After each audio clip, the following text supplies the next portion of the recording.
We all have stuff. Kelly, you got stuff? I got lots of stuff. But how do you really What are we talking about? how much that stuff is worth? To find out, I don't have the answers. I know people that do. They are from the Canopy Group, representing auto owners. They've got the info. How is the value of the property that you are insuring, car, boat, home, how is the value of that property determined? That's a good question, and one that we receive a lot of. So there are three home valuation methods. Market value, that's the amount that you would get if you would sell your home. Tax assessed value, that's the assessed value used for property taxes. And then there's replacement value, the cost to rebuild your home. These three methods never have the same value. So then what happens?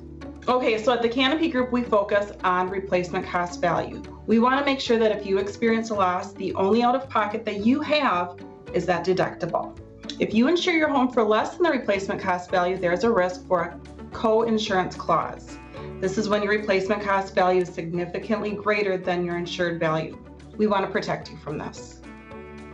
Can I ask too a spin-off from my own personal knowledge? In the world of like owning an automobile and insuring that automobile, I feel like sometimes as the automobile gets older, you can sometimes then see your insurance premiums going down because frankly the car's not worth as much as it was when you drove it off the lot 5 years ago. Would that fall under this sort of the same thing, or is that a separate issue? No, absolutely. Once again, Steve, you nailed it. You're picking up what we're throwing down here. So well done.